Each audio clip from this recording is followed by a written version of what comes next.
Hello, my name is Sumner Nichols. I am a candidate for the school board of the city of Erie. You will just find me on the Democratic side of the ballot. I only ran as a Democrat. To cross-file, you need 100 signatures. In order to get 100 Democratic signatures, it took me about 20 hours because most people do not answer their doors anymore. I don't do it myself most of the time. And it took me that long to find brave souls that would open their door and take the time to sign my petition. So I am running as a Democrat, but of course I would appreciate votes from independents and also from Republicans. My name again is Sumner Nichols. I reside at 407 Mohawk Drive in the Frontier area. I am a product of the Erie School District. I went to Harding School, Gridley, junior high, and graduated from Strong Vincent in 1968. For college, I went to Allegheny in Meadville, graduated in 1972, and I attended and graduated from the Cleveland Marshall College of Law of Cleveland State University in 1977. And I have been in practice in law in the city of Erie since 1978. Although at this point I'm 69 years old, my practice is reduced from being a full-time position. I'm also active as a landlord in the city. I have about 100 tenants. I ran on a platform of 3 ideas I had that I put out to the community. I'm still gathering feedback on them, but what I will do is, since I was successful in the primary, I was very fortunate to be lucky to draw second on the ballot because there's numerous people that run for the school board, and to be number 2 gives you an advantage.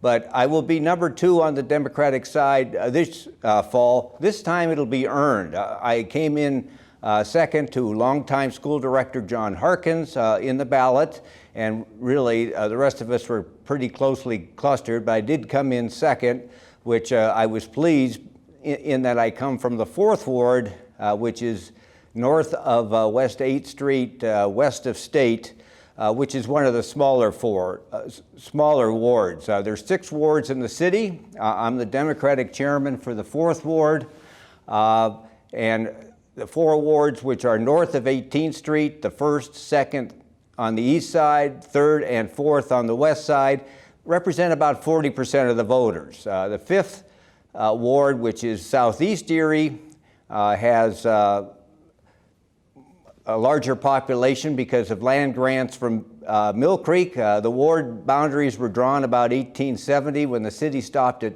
West 32nd Street. Obviously, it goes into the West 50th now, so the 5th and 6th ward, southeast and southwest portions of Erie are equivalent locally of California and Texas. So 60% of the votes are south of 18th Street and 40% are north of that. And that is not just a oddity, it does have an effect because, for example, at the current time, the 9 incumbents that are on the school board currently are all from the 5th and 6th ward. The 1st, 2nd, 3rd, and 4th wards, the wards that are north of 18th Street, are not represented. I am now on the ballot, so I appreciate the support I received from north of 18th Street and south of 18th Street.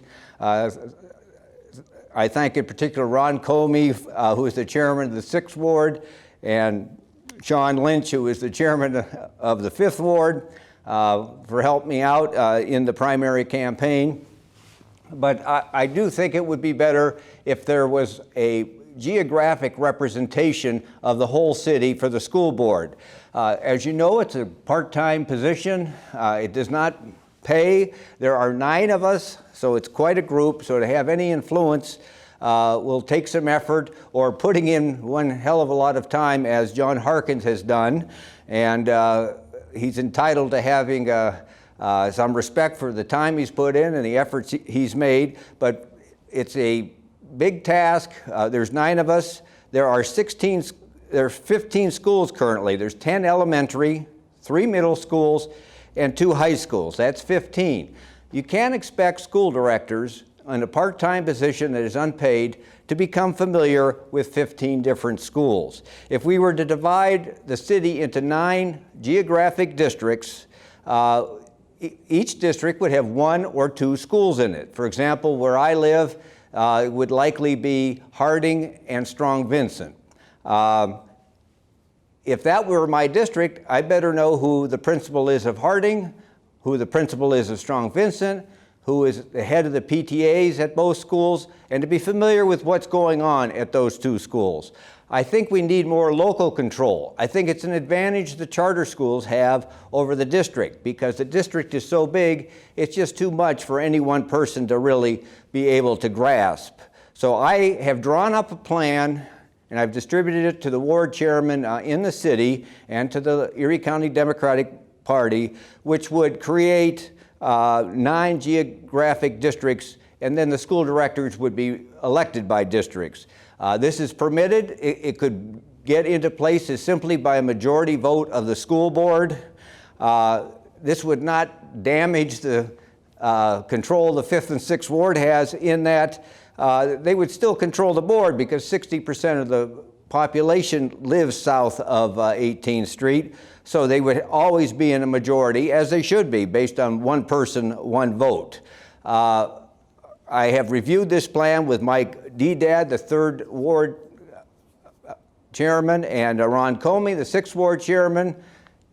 They both favor it. Sean Lynch is still thinking about it in the 5th Ward. I have not heard from the other ward chairman, but this is something I would like to put forward when I'm on the board. I've already provided it to the school superintendent, and I hope they will look at it and consider it. I think it would make for a better city if the school directors were elected by districts. I know it would also make for a better city government if the city councilmen were elected by district, because the same problem. The city has shrunk, but when you have 90,000 people and you divide, and if everyone has to know the whole city, it's just too much for any one person. But if you take 7 councilmen and you get down to a 14,000 person district, I think you're going to have better representation. It's going to be more local. It's going to be more parochial. That term is often argued as being negative. I don't agree. I think we need local control of our city government, of our school district, and one way to do it is to have directors elected by district rather than at large. The second proposal that I put forward in the spring, and which I will continue to put forward, and is the one where I actually received a letter in support from a voter, which I appreciate. I'm in the process of trying to figure out how to get on Facebook, which you have to do before you set up anything that's political, which would then give me an avenue to communicate, I hope, with the voters. I favor creating an academic middle school. We currently have 1 school which is extremely highly rated, and that is Collegiate Academy, the former Academy High School, which has been in operation since the mid-90s. When that was created, I was in an advisory role as a citizen, as a proponent of an academic high school, which I thought was needed for the city to compete with schools such as Prep, Mercyhurst, and McDowell. That school was created. They reopened Academy. It had been closed for a few years. John Harkins was active in that, and it's a great achievement in his long career to have done that. But the proficiency of the students there is at a much higher level than our other schools. It's at 97%. It is higher than Mill Creek and Fairview, which are obviously areas with higher income than the city of Erie. Now, why is that a success? It's because they have limited admissions.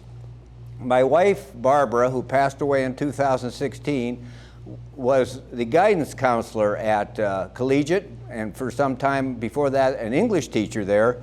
And I am familiar with how their admissions work, And at that time, again, I'm getting a little stale on that information since she passed in 2016, but they accepted roughly half the applicants. So they had a good candidate pool to begin with. They only took half, and as a result, the school's been very successful.